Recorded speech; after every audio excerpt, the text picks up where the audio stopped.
Good morning to all of you. Chapter आपका चल रहा है earthquake and volcanoes, chapter number 5। तो हम वोल्केनो से रिलेटेड कल आपको इफेक्ट ऑफ अर्थक्वेक्स जो है भूकंप के प्रभाव नोटबुक के अंदर उस टॉपिक को रीड करने को बोला था और उससे रिलेटेड आपको 5 to 6 पॉइंट उसके अंदर मेंशन करने को बोला था और ये क्वेश्चन आपने फिर नोटबुक के अंदर लिखा होगा। काफ़ी सारे बच्चे जो हैं नोटबुक के अंदर वर्क नहीं कर रहे हैं और ना ही प्रॉपरली वीडियो को देख रहे हैं और ना ही वर्क कर रहे हैं। तो उनको एडवाइस है कि वो प्रॉपरली अपना जो क्वेश्चन डेली बोला जाता है उसको आप नोटबुक के अंदर लिखें और उसको याद करें, उस टॉपिक को रीड करें, अदरवाइज़ आपको कुछ समझ में नहीं आएगा। आज का जो नेक्स्ट है सिस्मोग्राफ। ये देखो सिस्मोग्राफ की एक पिक्चर है। हम जैसे अर्थक्वेक का जब टॉपिक स्टार्ट हुआ था तो मैंने बताया था उसको हमें जो है सिस्मोलॉजी बोलते हैं उस स्टडी को, अर्थक्वेक की स्टडी को, और उसको मेज़र करते हैं सिस्मोग्राफ से। और उसके लिए एक स्केल होता है, उसको हम बोलते हैं रिएक्टर स्केल। तीन चीज़ें आ गई, सिस्मोलॉजी, अर्थक्वेक की स्टडी को बोलते हैं, सिस्मोग्राफ इस जो आपको इंस्ट्रूमेंट दे रखा है इससे हम मेज़र करते हैं, इसको सिस्मोग्राफ बोलते हैं। इसको मेज़र करके हम जिस स्केल से लिखते हैं उसको हमें रिएक्टर स्केल बोलते हैं। एक मर्केली भी आपको बताया था। तो इसके अंदर देखिए ये आपकी क्रस्ट होगी, ये चीज़ क्रस्ट है और ये एक सीमेंटेड जो है बेस बना दिया गया। इसके ऊपर यहाँ पर एक पिलर्स स्टैंड कर दिया गया, ठीक है। और इस पिलर को एक वायर से और यहाँ पर एक लोहे की रोड यहाँ इस पॉइंट पर फिक्स कर दी गई और यहाँ पर कोई हैवी वेट की चीज़ लगा दी गई और यहाँ से जो पिलर का टॉप है उससे एक वायर से इसको कनेक्ट कर दिया गया, बांध दिया गया ताकि इसका बैलेंस बना रहे। इसके सामने एक ड्रम लगा दिया गया, इसके ऊपर रील लगा दी गई है। जैसे कैमरे की रील पहले आती थी, कैमरे इसके अंदर जो रील डलती थी उस तरह की रील को यहाँ पे लगा दिया गया और इसको इस तरह से बनाया गया है ताकि जैसे सन यहाँ पर होगा, सन की पोजीशन, तो उसकी रेज डायरेक्ट इसके ऊपर पड़े। यहाँ पर एक मिरर लगा हुआ है, ठीक है। तो जैसे ये रेज सन रेज इस मिरर के ऊपर पड़ेंगी, इस मिरर के ऊपर आएंगी तो रिफ्लेक्ट होंगी।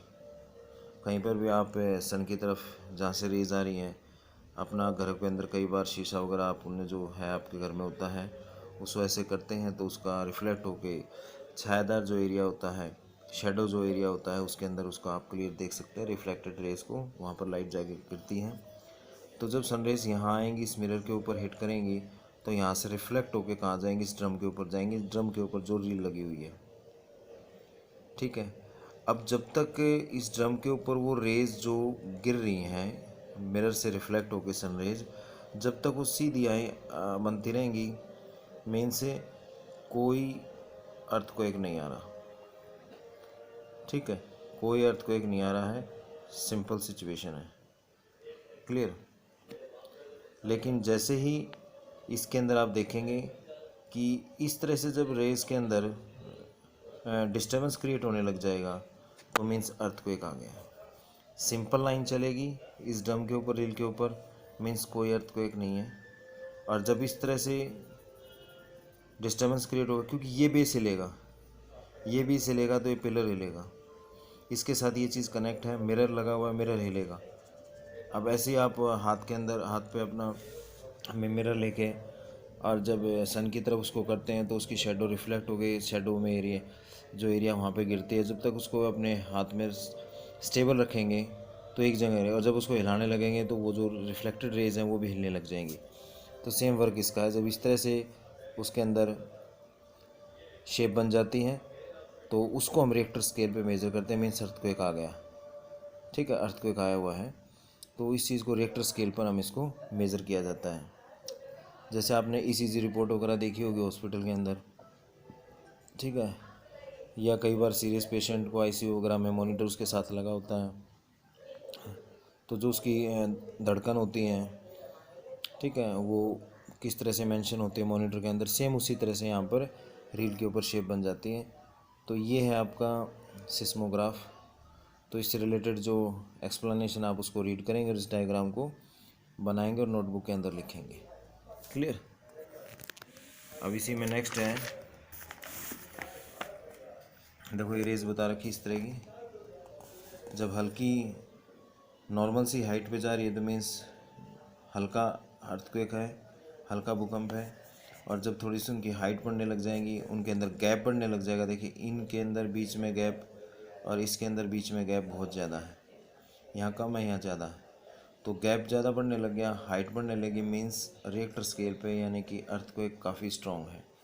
नॉर्मल है, बीच में गैप कम है और नॉर्मल सी बन रही है, तो इसका मतलब अर्थक्वेक हल्का है, इतना ज़्यादा स्ट्रॉन्ग अर्थक्वेक नहीं आया है। तो ये चीज़ इसमें ये चीज़ शो कर रही है।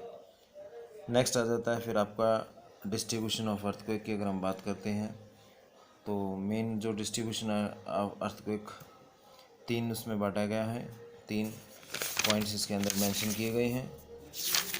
इसमें आप इस मैप में देखिए तो एक तो है आपकी पैसिफिक, देखिए ये पैसिफिक ओशन है पूरा, ये पैसिफिक ओशन है। इस एरिया में एक तो अर्थक्वेक सबसे ज़्यादा आते हैं अगर हम बात करते हैं, ठीक है। और तो फर्स्ट ही पॉइंट आपका यही है, पैसिफिक जो है ओशन बेल्ट है। दूसरी है आपकी मिड वर्ल्ड बेल्ट। और हम पैसिफिक की बात करते हैं तो इसके अंदर देखिए 68% अर्थक्वेक आते हैं। मिड वर्ल्ड बेल्ट की हम बात करते हैं तो इसके 21%, टोटल जो अर्थक्वेक जितने ये के अंदर है उसका 21% मिड वर्ल्ड बेल्ट के अंदर आता है। इसके अंदर आपका मैक्सिको, अटलांटिक ओशन, मेडिटेरियन सी, ठीक है, होते हुए और हिमालय। जब हिमालय माउंटेन की बात आती है तो मीन्स वो अपना एशिया में और इंडिया से टच है। और तीसरा आपका रह गया जो है, जो रिमेनिंग रह गया उसमें आते हैं आपके 11% अर्थक्वेक, ठीक है, वो आपका अफ्रीका वाला एरिया आ गया। तो इस तरह से आपका क्वेश्चन ये भी आज एक क्वेश्चन और आपने करना है, explain the distribution of earthquakes. तो फर्स्ट स्टार्टिंग बनाएंगे आप पैसिफिक ओशन बेल्ट, सेकंड बनाएंगे मिड वर्ल्ड बेल्ट और थर्ड बनाएंगे अदर्स, प्रशांत महासागरीय पेटी, मध्य विश्व पेटी और तीसरी कौन सी हो गया, अन्य क्षेत्र। पैसिफिक ओशन बेल्ट के अंदर 68%, इसको हम रिंग ऑफ द फायर के नाम से भी जानते हैं क्योंकि अर्थक्वेक बहुत ज़्यादा आते हैं।